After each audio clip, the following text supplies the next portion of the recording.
In this video, we're going to talk about how Apple became so powerful in just 42 years. The story of Apple begins in a small garage located in Los Altos, California. The year was 1976, and the owners of the garage, Steve Jobs and Steve Wozniak, were just two ordinary guys who shared a passion for electronics. They had no idea that their little hobby would soon become one of the most valuable companies in the world. At that time, personal computers were not yet mainstream, and the only way to get one was to build it yourself. This is exactly what Woz did. He was famous in the area for his skills. When he built a computer from scratch, it was so good that people started asking him to build them computers too. And when he started charging money for this, he realized that he could make enough to live off of his hobby. But there was a problem. He couldn't keep up with all the demand. So he decided to partner up with his friend Steve Jobs. Steve Jobs' job was to sell Woz's computers to the people that wanted them. And Jobs wasn't your average salesperson. He had a unique talent for marketing, and he quickly made a name for himself in the industry.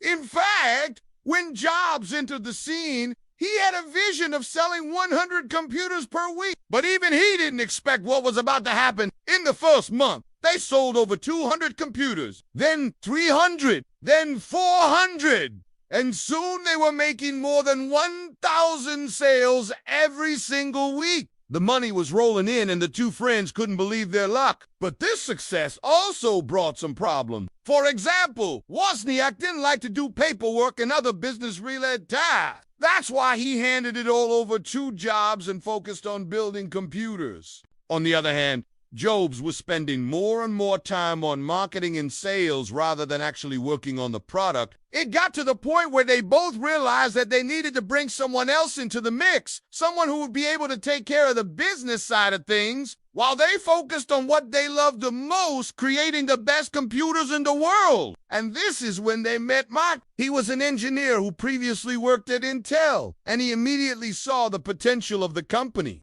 He agreed to join them and invest $250,000, which was exactly what the company needed to grow. Makula was the missing piece of the puzzle. He brought the necessary business expertise and helped the team expand to new heights. In 1977, the company officially changed its name to Apple Computer Inc. The name was inspired by one of Wozniak's favorite bands, the Beatles, who once said, "When I'm 64, I'd like to turn my computer on and all my toys will come out and play." But they chose the Apple logo because it symbolized Macintosh, one of Wozniak's favorite fruits at the time. They continued growing rapidly, and by the end of the decade, they employed more than 400 people and had over $1 billion in revenue.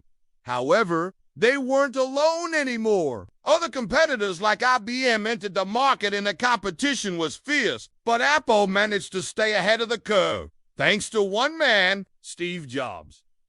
He knew that the future was in graphical user interfaces, and he spent years developing the perfect operating system. Finally, in 1984, it was ready, and Jobs blew everyone away. At that year's Worldwide Developers Conference, the Macintosh was unveiled, and it changed the world forever. This computer came with a full-fledged GUI and mouse support, something that none of their competitors could offer. Sales went through the roof. In the first day of sales, they sold out all 100,000 machines that they had prepared. By the end of the year, they sold 700,000 Macs. But the joy didn't last for long. In the following years, IBM released compatible computers that ran third-party software. This took a big chunk out of Apple's market share, and their stock prices began to fall. Jobs tried to reinvent the company several times, but nothing really worked. Soon he was forced to leave the company that he co- It was a sad moment not only for Jobs, but for the entire industry. Some say that this was the end of Apple as we knew it. But they were wrong. What happened next was beyond anyone's expectations. After his dismissal, Jobs founded a new company called Next. Meanwhile, Apple was in desperate need of a new hit product. Their current operating system, System 7, was outdated and couldn't compete with Windows. They needed something fresh, something that would blow everyone away. And this is when the macOS team lead Avner Boyum approached management with a crazy idea. He wanted to redesign the entire operating system from scratch. Management loved the idea and gave him the green light. For the next 3 years, Baum and his team worked tirelessly on what would become known as macOS X.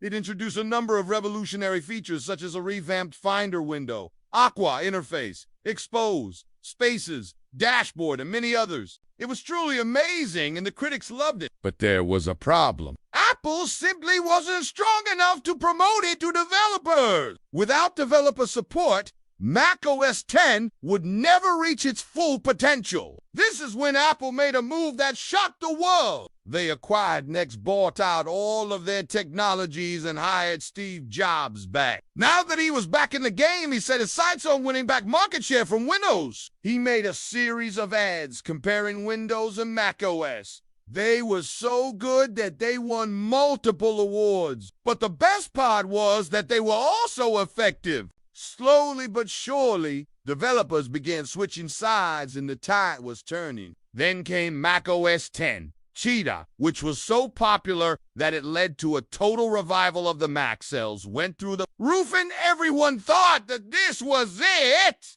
Apple was finally back on top, but they had bigger plans. The iMac was unveiled the same year. Its transparent design caught everyone's attention, and it became an instant bestseller. With each new release, Apple was gaining more and more ground. They kept releasing innovative products like the iPod, iPhone, MacBook Air, LED cinema displays, and many others. Meanwhile, their advertising reached a whole new level with iconic ads like "Get a Mac" and "I'm a Mac." Every new product launch was a media frenzy. People couldn't wait to get their hands on the latest gadgets. But the competition wasn't sitting idle either. They kept trying to copy Apple's success with mixed results. While some products like the Surface were successful, others were not. As time went on, Apple continued to build on their success. They expanded into new markets, acquired promising companies, and developed groundbreaking technologies.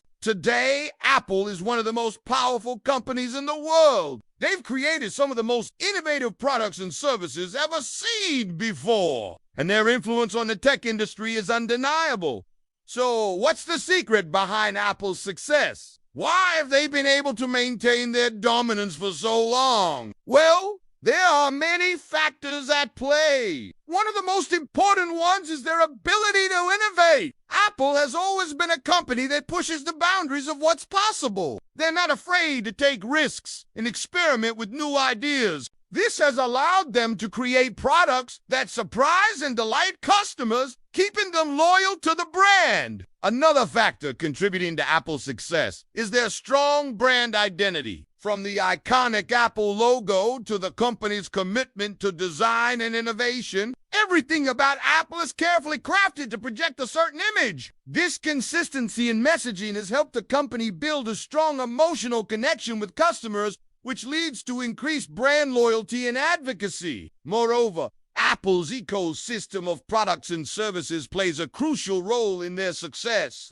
Once a customer buys into the Apple ecosystem, they're more likely to stay within it due to the seamless integration between devices and services. This creates a barrier to entry for competitors, making it difficult for them to win over Apple's loyal customer base. Furthermore, Apple's focus on simplicity and ease of use has been a key differentiator for them. Their products and services are designed to be intuitive and user-friendly, which appeals to a wide range of customers, including those who aren't particularly tech-savvy. This has allowed Apple to expand their customer base beyond early adopters and enthusiasts, reaching the mainstream market. Finally, Apple's global reach and distribution network have been instrumental to their success. They have a strong presence in key markets around the world, allowing them to tap into new customer bases and expand their reach. Their strategic partnerships with carriers, retailers, and other distributors ensure that Apple products and services are readily available to customers,